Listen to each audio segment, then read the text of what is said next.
नमस्कार, good evening. शाम के 8 बज चुके हैं, वक्त हो चला है बियॉन्ड हेडलाइंस का और मैं हूं आपके साथ मोनिका ग्रोवर। कौन सी वो खबरें आज होने वाली हैं जिनका सटीक विश्लेषण बियॉन्ड हेडलाइंस में आज हम करेंगे। एक एक कर सबसे पहले आपके सामने वो खबरें रख देते हैं जिनके बारे में आज हम बात करेंगे। तो आइए आपको बताते हैं कौन सी वो खबरें होंगी जिनकी चर्चा आज हम करने वाले हैं। सबसे पहले बात संसद की होगी, क्योंकि संसद में संग्राम छिड़ा हुआ है। स्पीकर के खिलाफ अविश्वास प्रस्ताव जो लाया गया उसको लेकर संग्राम छिड़ा हुआ है। ओम बिरला ने ये तक कह दिया है कि वो अभी सदन नहीं आएंगे जब तक ये जो पूरा मामला है वो सुलझ नहीं जाता।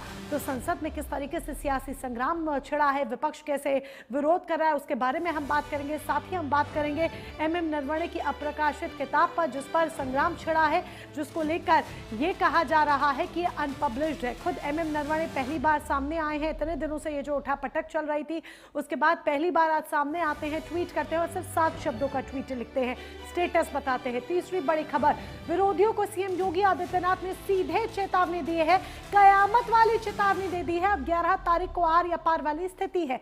किस पूरे मुद्दे से जुड़ी हम ये बात कर रहे हैं जो यूपी और बंगाल से जुड़ा हुआ है, आज बियॉन्ड हेडलाइंस में यही आपको विस्तार से हम बताने वाले हैं। तो चलिए शुरुआत बियॉन्ड हेडलाइंस ही कर लेते हैं और सबसे पहले अविश्वास प्रस्ताव से जुड़ी बात आपके सामने रखते हैं।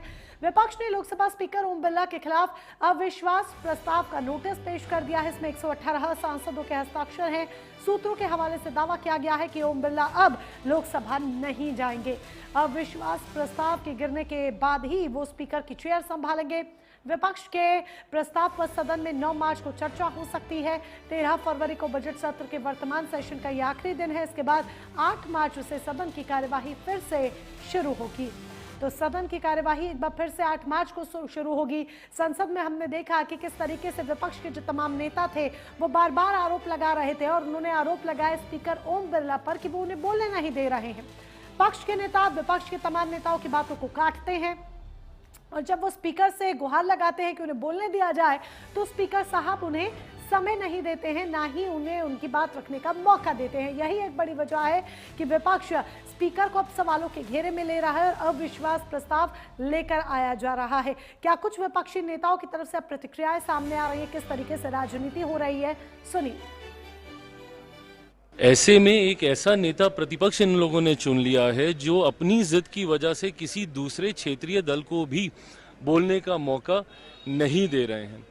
ऐसे में मैं मानता हूं कि लोकतंत्र की गरिमा मर्यादा को तार तार करने का काम विपक्ष के द्वारा लगातार किया जा रहा है।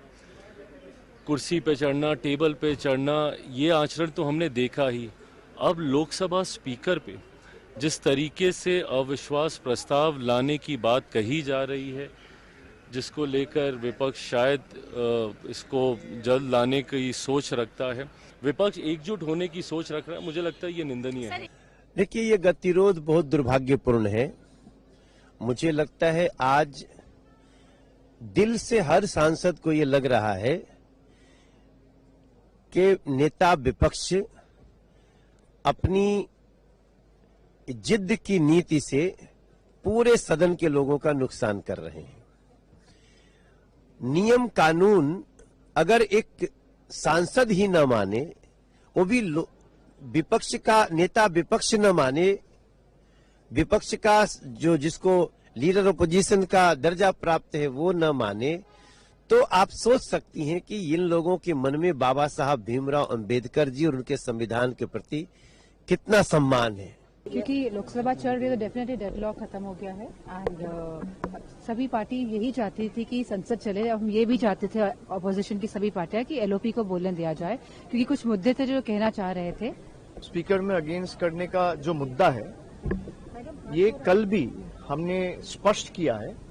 कांग्रेस और जितने भी like minded parties India alliance का हिस्सा है कि हमारे जो पार्टी का स्टैंड है, हमें नो कॉन्फिडेंस साइन करने में कोई दिक्कत नहीं है।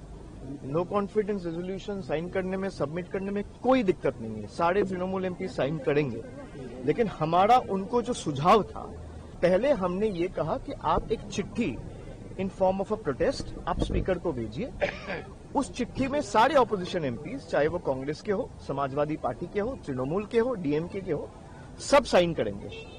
हमें कोई दिक्कत नहीं है। और स्पीकर को आप 2-4 दिन समय दीजिए, 2 दिन समय दीजिए, 3 दिन समय दीजिए। अगर स्पीकर अगर स्पीकर भाई 2 दिन दीजिए, आज तो 10 है, अभी भी तो 3 दिन है, आज अगर देते हैं तो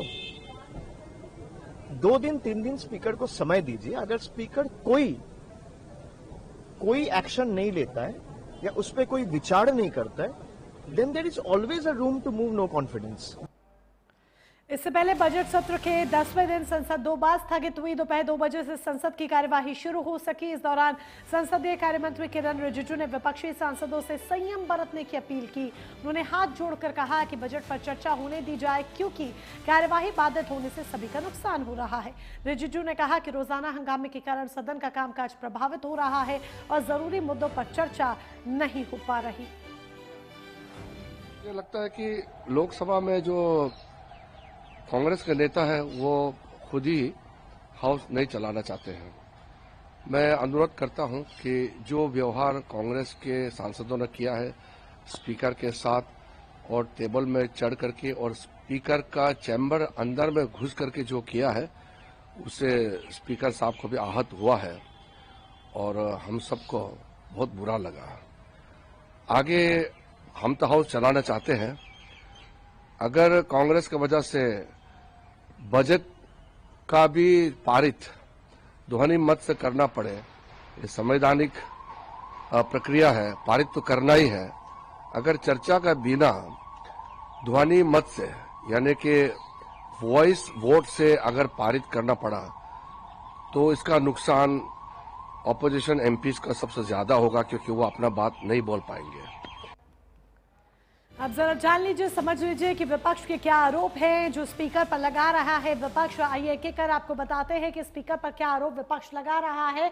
8 सांसदों का जो निलंबन किया गया है वो गलत है, ये विपक्ष सीधे तौर पर कह रहा है, क्योंकि आपको याद होगा सस्पेंशन हुआ तो उसको गलत विपक्ष ठहरा रहा है। पीएम पर हमले की साजिश का झूठा आरोप लगाया गया है, क्योंकि स्पीकर ने यह कहा कि पीएम को उन्होंने ही आने के लिए मना किया। विपक्षी महिला सांसदों पर झूठे आरोप लगाए गए हैं कि विपक्षी जो महिला सांसद है वो पीएम पर हमला कर सकती थी। नेता प्रतिपक्ष राहुल गांधी को बोलने से रोका गया है। यह भी विपक्ष का आरोप है कि राहुल गांधी जो इस मुद्दे पर बात करना चाहते हैं, जो कहना चाहते हैं, वो सुना नहीं जा रहा है।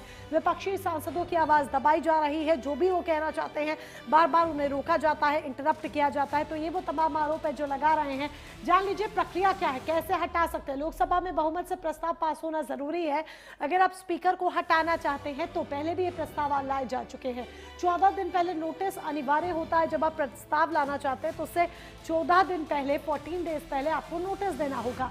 नोटिस देने वाला सदस्य 14 दिन बाद प्रस्ताव लेकर आता है। और इसी पर यह ओम बिरला की तरफ से भी अब बयान सामने आ गया है। वो ये कह रहे हैं कि मैं अब संसद नहीं आऊंगा जब तक पूरा मामला नहीं सुलझ जाता। विपक्ष ने ओम बिरला के खिलाफ नोटिस दिया है, पक्षपात के आरोप लगाए हैं, कहा है कि उन्हें बोलने ही नहीं दिया जा रहा है। 14 दिन बाद प्रस्ताव अब पेश किया जाएगा। मार्च के महीने में ये जो प्रस्ताव है वो पेश किया जाना है, जब संसद की कार्यवाही दोबारा शुरू होगी। लोकसभा में इफेक्टिव मेजॉरिटी से फैसला होगा।